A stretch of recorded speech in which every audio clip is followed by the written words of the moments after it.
الأصدقاء والزملاء الأعزاء، مرحبا. اليوم راح أحكي في موضوع شوي خاص، بس ذو صبغة عامة، يعني له منحى عام يتعلق شوي بتجربتي الشخصية وعلاقتي مع حزب العمال الكردستاني ومع حزب البيادي وال يعني المراحل التي المراحل الأخيرة من تجربتي مع هذا الحزب. يعني راح أركز على المراحل الأخيرة،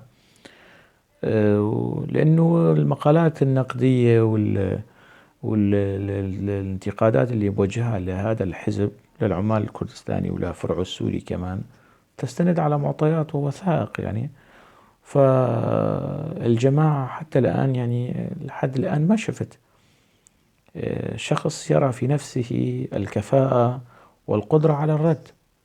عندهم طاقم إعلامي، عندهم مؤسسات إعلامية، عندهم مثقفين بيصرفوا عليهم مصاري، يعني كلهم بياخذوا رواتب عالية، وهي الرواتب العالية يعني تستوجب أنه حدا إذا استهدف الحزب أو انتقد الحزب يرده بالمنطق والحجة والبرهان والفكرة والدليل.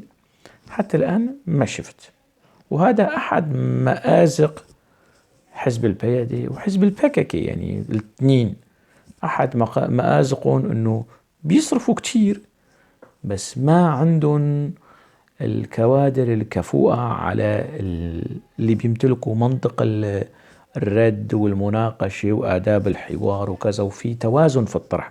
ما في، حتى الآن ما في. يعني المقالات اللي أنا كتبتها في الحياة ولا واحد منهم تجرأ أنه يرد علي بالوثائق والقرائن والمعلومات، مش بس يعني بصحيفة الحق، في أي منبر آخر. يعني ما شفت حتى الآن. يعني ليش؟ لأنه أنا بعرفهم واحد واحد، بعرف أرشيفهم وبعرف مستوياتهم، يعني وما بيردوا. فشو بيساووا؟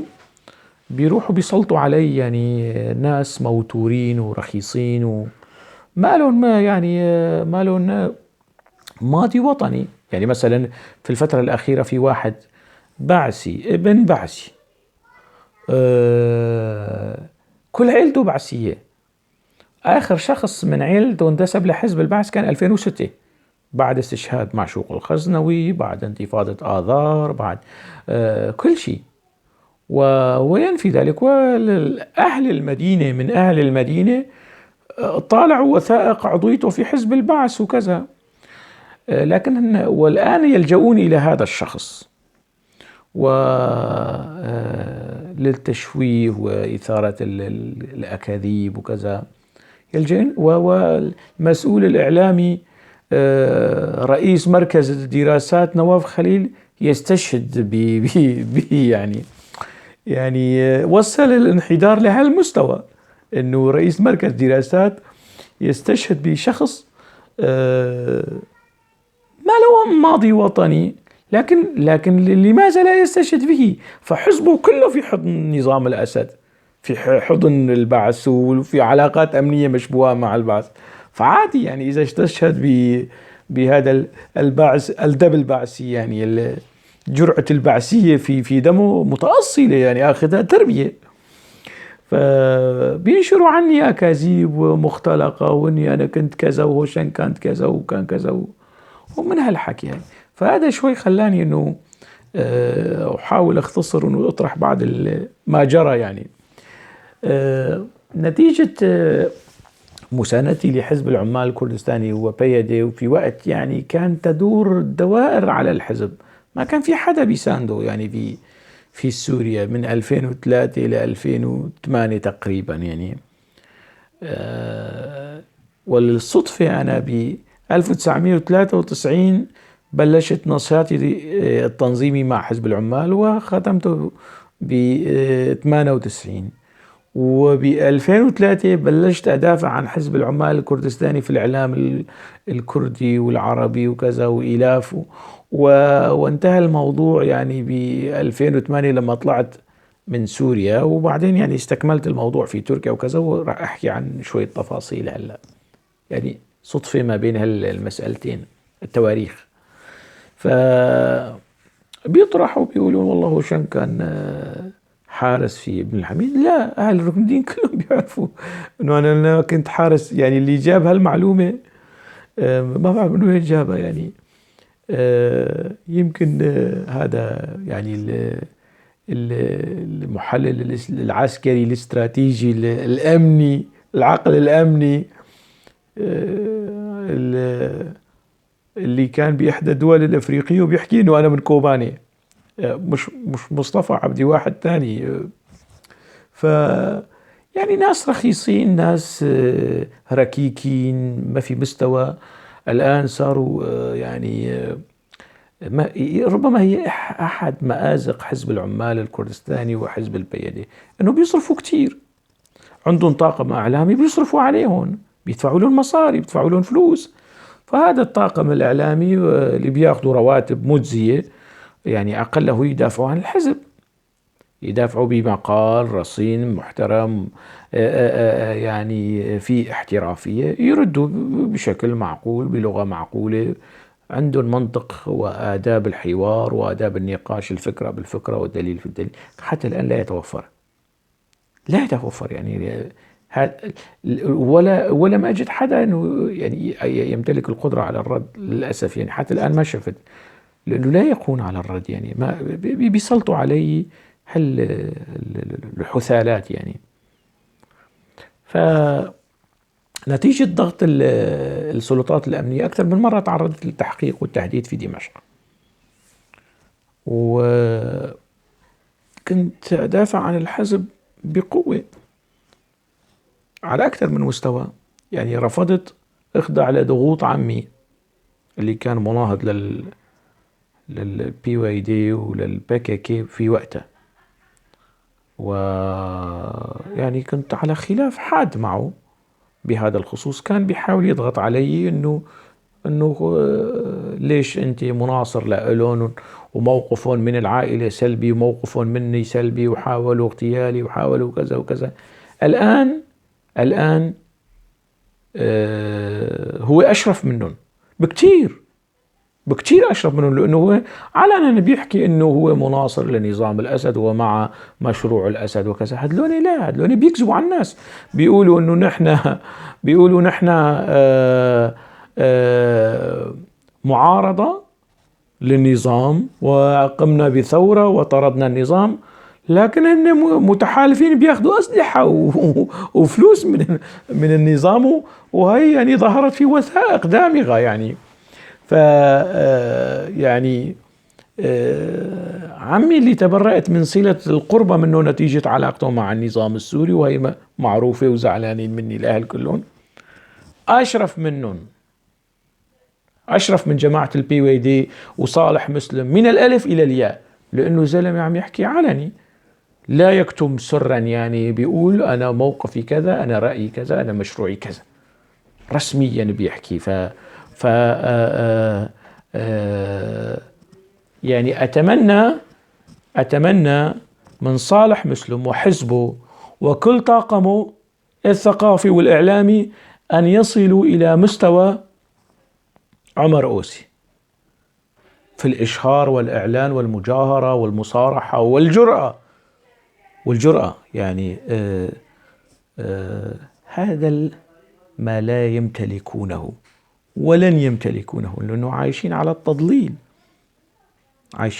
وأنا انخدعت بها التضليل في فترة من الفترات مع الأسف الشديد، نتيجة هاي الضغوط اللي كانت تمارس علي، يعني من قبل الأمن، من قبل أكثر من مستوى. بقيت يعني مناصر لهذا الحزب وأدافع عنه، يعني كنت مقتنع، كان عندي قناعة أنه لربما يكون هنالك شيء إيجابي كذا، مأخوذ بالأفكار الثورية، مأخوذ يعني بكثير من الأمور، ربما التجربة يعني لها أحكام وإلى كذا. الضغوط الأمنية استمرت، الفرع الأمن السياسي أكثر من مرة استدعوني تحت تهديد وكذا، ورح نعتقلك وإذا استمريت بهذا الخصوص أنت كذا أنت كذا. في المحصلة مرة يعني داهم بيتي نهاية 2008 المخابرات الجوية بالصدفة. أنا كنت عند صديق حاليا موجود في ألمانيا، وحاجي رسول، كنت في الصيدلية عنده، وما اعتقلوني المخابرات الجوية، كان جايين ياخذوني من البيت، ما اعتقلوني، نجوت من الاعتقال. حكيت انه يعني بدي روح، يعني ماني خايف. فنصحوني بعض الأصدقاء أنه لا تروح للاستدعاء الأمني، لأنه لما اجوا داهموا البيت ما شافوني، تركوا ورقة وأنه خليه يجي يسلم حاله، تحقيقه يعني من الحكي راح يرجع على البيت لا بس موقفهم ما كان، يعني هن جايين دورية مسلحة ونكتوا البيت، فمش جايين قضية تحقيق وكذا، جايين ياخذوني موجودا. فنصحوني الأصدقاء أنه لا أتوارى عن الأنظار لبين ما نلاقي لك حل. وقتها تدخل شخص من كوباني موجود في إسبانيا، وسمعت يعني في الفترة الأخيرة أنه هو مسجون، الله يفك أسره، يعني اسمه أنور علوش من كوباني. وتدخل: مامو أستاذ نحن لازم نساعدك، نلاقي لك طريق للخروج، وأنت يعني بالنيابة عنا تدافع عن الحركة وعن الحزب، ونحن التجأنا للمال وأنت التجأت للثقافة والسياسة وكذا، ووضعك الصحي ووضعك يعني أبدأ كل يعني بمنتهى النفس الإنساني، أبدأ أنه استعداده للمساعدة. وأنا قلت له أنه سأقبل المساعدة، ولكن سأردها لك عندما تستقر بي الأمور في أوروبا وكذا. فالرجل زعل كثير، أنه كيف تقول لي هذا ولا يجوز، هذا واجبنا وأنت تهينني. المهم يعني دفع أعتقد يعني بحدود 5,000 أورو هيك شيء. ونواف خليل جمع شوية مصاري كمان من الطاقم الإعلامي والمثقفين اللي موجودين في البيئة بحدود 3,000 أورو، وبعض الأصدقاء الآخرين أيضا. بالمحصلة يعني تأمن مبلغ الخروج إلى أوروبا. بعد أن وصلت إلى أوروبا رديت لهم كلهم، يعني نواف خليل وبعثت له 3,000 أورو وهي موثقة، وقلت له بترجع لكل شخص فلوسه، من ضمنهم حليم يوسف وأحمد حسيني كلهم، يعني رديت لهم فلوسهم. أنور علوش كمان رديت له. طبعا أنور علوش خلع القناع، صار يهددني بالقتل، صار يهدد، ورسائله كلها عندي. بعد ما صرت أنتقد حزب العمال الكردستاني تعرضت إلى التهديد، وأنا قلت له كله موثق عندي. وأنا قلت لأنور يعني أنا أشكرك أنك ساعدني، بس هذا التهديد مرفوض، يعني أنا لم أقبل التهديد لا من النظام السوري ولا من النظام التركي ولا من البكك ومنك كمان، حتى لو أنت ساعدتني، يعني أنت لم تشتريني، أنت ساعدتني، فالتهديد مرفوض. سأرد لك ما لك في ذمتي حين ميسر. يعني استنى علي شوي. رفض وصار يهدد. قلت له الإيميل موجود، أنه أنا بإمكاني أن أقدم هاي الإيميلات للسلطات البلجيكية، وأنت في تهديد صريح لإلي يعني، وبإمكاني أن يعني أخضعك للمساءلة القانونية عن طريق هاي المراسلات، لكنني لن أفعل لأسباب كثيرة، يعني لها علاقة بالتربية، لها علاقة بالتنشئة، لها علاقة يعني ما راح أفعل، يعني وساوي اللي بدك إياه، بس أنا سأرد لك. حاليا ما فيني تيجي بتاخده، يعني بتاخذ روحي عوضا عن المصريات تبعيتك، تعال ما فيني، يعني من وين أجيب لك المصاري. عموما في المحصلة رديت له: بعنا البيت اللي في دمشق وأمور أخرى، ويعني دبرت المصاري وبعثت له إياها. قال مش 5,000 أورو، 6,000 أورو. قلت له 6,000 أورو خذ. والمسؤولين في البيادة هون في أوروبا بيعرفوا كل شيء موثق عندي بالإيميلات. عبد السلام مصطفى بشير مسؤول منظمة أوروبا وزوهات كلهم بيعرفوا. وأتتني رسالة من بنته، يعني من بنته لأنور علوش، سوزان علوش، كانت تشتغل في روناهي تي في، إنه وصل المبلغ ووالدي يشكرك وكذا، ومن هالحكي هذا وخلاص انتهينا. يعني ما لهم عندي شيء، الفلوس اللي دفعوها ما لهم عندي شيء. عموما هذا الموضوع انتهى. أنا تواريت عن الأنظار وتخبيت في عدة أماكن لما كنت في دمشق.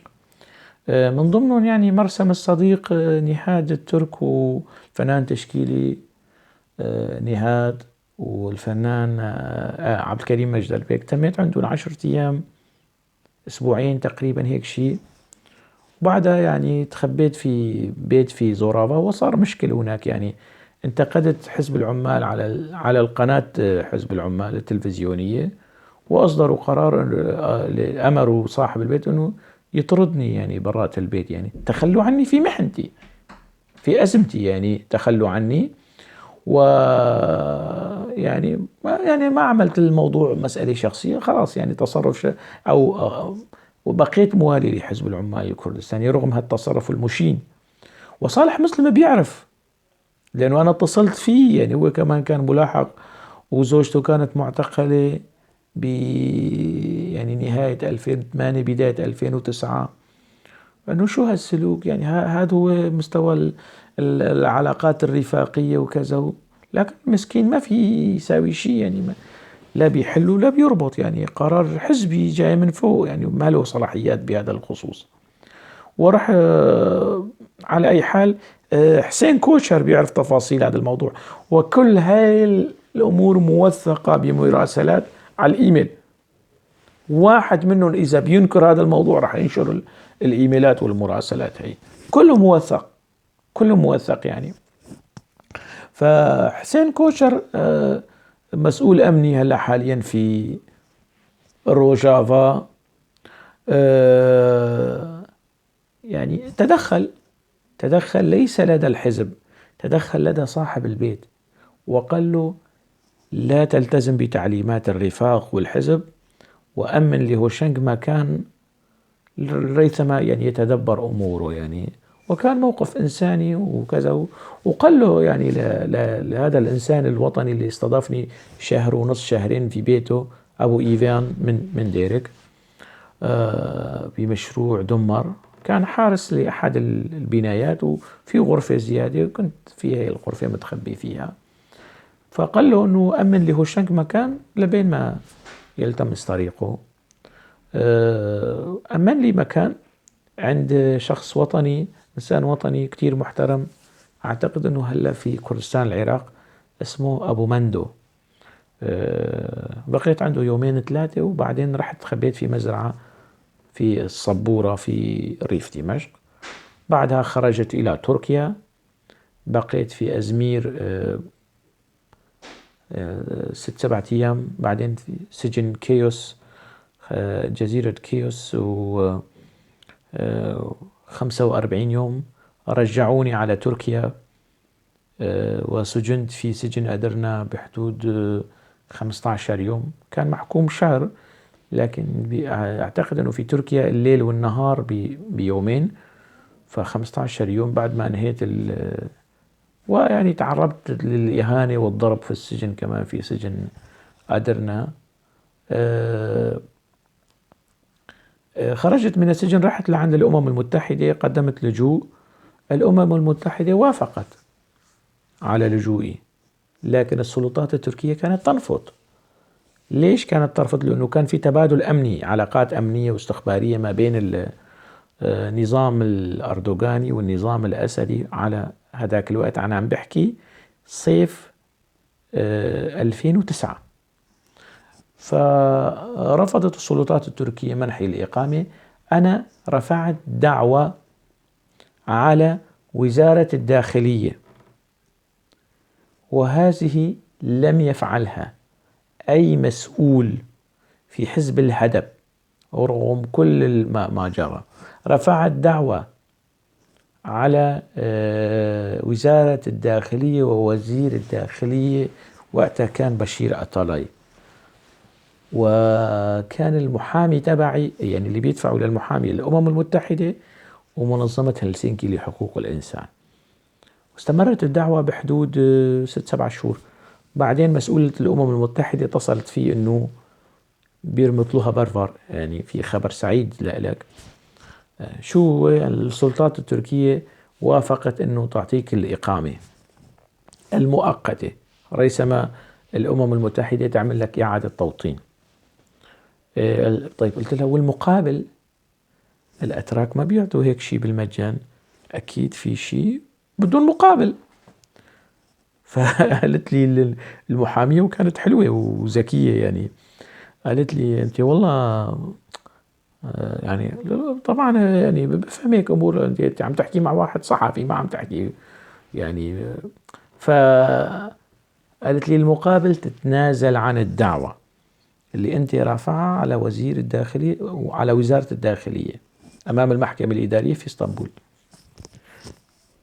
قلت لها إيه وبعدين شو كمان؟ قال وتروح لعند مديرية الأمن وتدلي بإفاداتك. قلت له لا، مديرية الأمن ماني رايح. مديرية الأمن ماني رايح. قالت ليش؟ في ضمانات إنه ما يعتقلوني؟ قلت لا والله ما في ضمانات. في ضمانات إنه أنتم تتدخلوا لما بيعتقلوني، تتدخلوا وتحولوا دون تسليمي للنظام السوري؟ قالت لا لا ما في ضمانات. فقالت لي شو بتقترح؟ أنا قلت لها نقترح أنه يكون في محامي أو مترجم أو حدا مسؤول من متعاقد مع الأمم المتحدة يكون موجود يعني معي، وأنتم تكونوا مطلعين يعني في لحظة دخولي للمبنى مديرية الأمن، وهي التدابير الاحترازية وكذا. فوافقت على كل شيء، ورحت وأدليت إفادتي باللغة الكردية.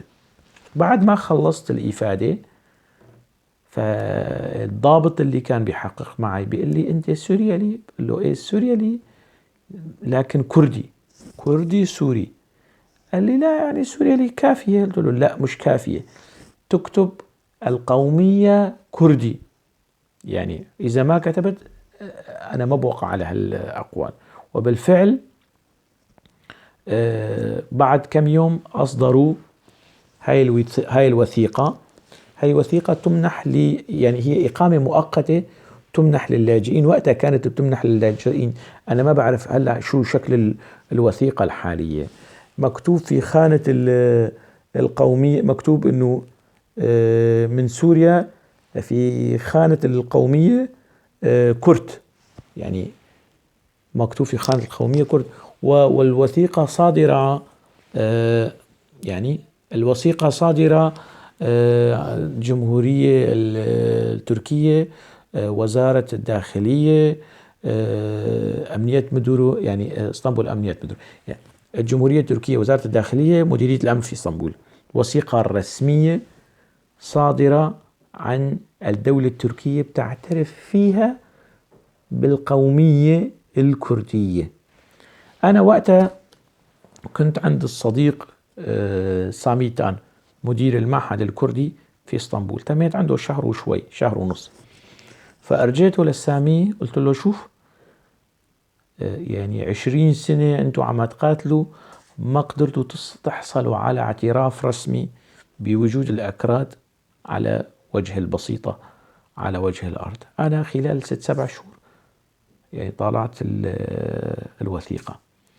بعد ما يعني سامي كنت حريص يعني حتى في ذلك الوقت، يعني حريص انه يعني خايف على الحزب وعلى سامي انه اذا اعتقلوني هون. هو مدير المعهد الكردي في اسطنبول. فاتصلت مع شاب من كوباني، هذا كمان له قصة يعني، وطرحت عليه انه يجي اسكن معاهم هو وشاب من كردي تركي كانوا بيدرسوا في جامعة اسطنبول، انه اسكن معهم ويعني ادفع الاجار. فرفضوا موضوع انه شاركهم في الاجار، وانت ما مستوى وانت ملاحق وانت لازم نساعدك وانت كذا وانت كذا يعني. يعني الله يعطيهم العافية. لكن هاي الخدمات يعني انقلبت فيما بعد، يعني صار هلا يهاجمني ويحكي علي وكذا وصاير يعني. أنا لما كنت معه في الشقة كان بيشتم أوجلان، كان يسخر من كتبه، كان يسخر من الحزب، كان يقدم مشاريع للمنظمات المدنية والحقوقية التابعة لحزب العمال الكردستاني على أمل أنه يحصل على تمويل، وجزء من التمويل يروح له. فيعني كان يعني يشتغل الزلمة، يحاول يشتغل يخدم القضية ويخدم نفسه شوي يعني. عموما هي تفاصيل كثيرة يعني، يعني ما حابب أحكي عنها بصراحة يعني. ف تميت سنة وشوي هنيك عند الصديقين الكردي التركي. خالد هلا حاليا في ألمانيا عم يعمل دراسات عليا في العلوم السياسية، والثاني موجود أعتقد أنه لساته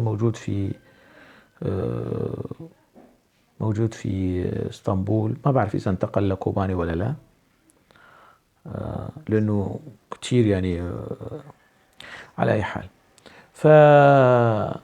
يعني في منهم سألوني أنت عم تحكي عن أرشيف سرخبون متاح، جريدة سرخبون متاحة موجودة على الإنترنت، يعني أي شخص يعني صحيح. أنا بفهم تركي، لا أجيد بطلاقة بحكي تركي وبطلاقة ما بكتب تركي وكذا، لكن بفهم، وفي وسائل مساعدة كتير، وفي أصدقاء كتير يساعدوني. قضية إنه مش والله أنت ما بتفهم تركي، أنت شلون عرفت تترجم؟ المسألة مش كيف ترجمت وكيف حصلت على الوثيقة، المسألة هل قادر أنت على رد يلي أنت طليق باللغة التركية وكذا، وبتعرف تقرأ وتكتب بالتركي، الرد. لا تستفسر كيف حصلت على الوثيقة أو كيف جبتها أو كيف فهمت يعني. فالأتراك منحوني إقامة مؤقتة. بعد 15 يوم أصدروا بحقي قرار ترحيل. هذا قرار ترحيل. على فكرة هاي الوثيقة الإقامة المؤقتة صالحة ل 17/3/2011. هاي الإقامة صالحة ل 2011 وأنا أخذتها يعني 2010، يعني تقريبا يمكن 6 شهور أو أكثر، يعني إقامة تصلح ل6 شهور وقابلة للتمديد. أصدروا بحقي قرار الترحيل بعد شو؟ بعد ما يعني عرفوا أنه صار عندي شبكة اتصالات، يعني اتصلت مع منظمات حقوقية ومع الصحافة وكذا، جريدة طرف التركية. رحت زرتهم فقرروا أنه يجروا، يعني أنا رحت زرتهم كزيارة تعارف، فقرروا يجروا معي مقابلة. açılım Şam'a örnek olacak. يعني الانفتاح في هذاك الوقت ب 2009 الأتراك أو حزب العدالة والتنمية وأردوغان عمل شيء الانفتاح الكردي، وبعدين سماها الانفتاح الديمقراطي. وكان بلشت المفاوضات بين حزب العمال الكردستاني والمخابرات التركية في أوسلو، وفي شوية تطبيقات على الأرض، فصار في حكي على الانفتاح. أنا ككردي سوري يعني شجعت ورحبت بهذا الانفتاح، وقلت أنه هذا الانفتاح سيصبح نموذجا لدمشق. دمشق أيضا ستنفتح على الأكراد إذا تركيا انفتحت وكانت جادة وصميمية، ستصبح يعني يصبح هذا الانفتاح نموذجا لدمشق كمان، وتحل القضية الكردية وكذا. وكان حوار يعني قصير وجميل، يعني يمكن أعتقد أفردت له جريدة الطرف نصف صفحة، وما زال يمكن موجود على الأرشيف. في فترة المحاكمة أنا كنت يعني أمارس الهجوم خير وسيلة للدفاع. كنت أنتقد بشراسة حزب العدالة والتنمية، ورحت زرت جريدة راديكال. أنا لما كنت في دمشق كانوا بينشروا مقالاتي نقلا عن صحيفة الحياة. جريدة راديكال من الصحف المهمة، أو كانت مهمة قبل ما يسيطر أردوغان تماما على الإعلام التركي. رحت زرتهم، وكان بصحبتي هذا الشاب اللي كنت عم بسكن عنده، اللي يجيد التركية بطلاقة، فطلبوا مني مقالات خاصة لصحيفة راديكال. مقال خاص، جريدة راديكال تطلب مني مقال خاص يتعلق كمان بالكرد أتشلم، ديمقراطيك أتشلم، يعني الانفتاح الكردي الانفتاح الديمقراطي. وأنا في هذا المقال انتقدت النخب التركية اللي على خلفية هذا الانتقاد وكأنه عم يكتشفوا الأكراد توا، وانتقدت رجب طيب أردوغان، انتقدته بشدة، يعني أنه مراوغ وأنه كان لاعب كرة قدم، وهذا المراوغة الموجودة عنده يستمدها من لعب، يمارس السياسة والتعامل مع القضايا الحساسة وكأنه عم يلعب بملعب كرة قدم، تارة بتشوفه يمين، تارة يسار، تارة هجوم، تارة يعني انتقاء. يعني كان مقال من أكثر المقالات قراءة وما زال موجود على الموقع الإلكتروني في جريدة راديكال. هاي المقالة قرأها محامي أوجلان وطلبوا أن نلتقي، والتقينا، ويعني شجعوا. كان إبراهيم بيلماس، التقينا في تاكسيم، لا مش إبراهيم بيلماس، كان عرفان دوندار. التقينا في تاكسيم وصار يمدح وقال أنه سنأخذ هذا المقال إلى أمرالي ولا كذا. في أثناء الحوار وأنا قلت له جيد، يعني انقلوا مع المقال تحياتي للسيد أوجلان وكذا. وبالفعل المقال وصل إلى إمرالي، وأوجلان في إحدى تصريحاته لمحامي مدح هذا المقال يعني. وصار يعني أوجلان حكى، فصرت أنا معروف في الأوساط الموالية لحزب العمال الكردستاني. ليش؟ لأنه أردوغان مدح، عفوا أوجلان مدح. يعني هن ما بيعرفوا أنه جريدة الحياة أهم بكتير من راديكال وكذا، فبيعرفوا راديكال يعني عندهم شوي عقدة نقص فيما يتعلق بالصحافة التركية وكذا. فالمقال لقى ترحيب أوجلان كمان ومدحه. وبعدين صاروا يطلبوا مني مقالات خاصة. وبالمناسبة يعني اسمحوا لي أن أحيي الصديق خليل شليك اللي كان بيشتغل مترجم من العربية للتركية. هذا المقال كمان في نقد للنظام السوري، إنه نظام الأسد يجر أردوغان للخلف، يعني يحاول عرقلة الانفتاح في تركيا. هذا المقال نقد لنظام الأسد في تركيا، وقت كان في علاقات قوية. ومقالات عديدة موجودة، يعني أنا كتبتها في راديكال، موجودة في أرشيف راديكال. جماعتنا حزب العمال الكردستاني كان لهم صحيفة هي امتداد لأوزغور جوندام اللي صدرت في مطلع التسعينات، كان اسمها جونلوك هاي الصحيفة. فصرت انتقدهم انه انتم ما بتعرفوا شيء عن تاريخ سوريا، ما بتعرفوا شيء عن أكراد سوريا،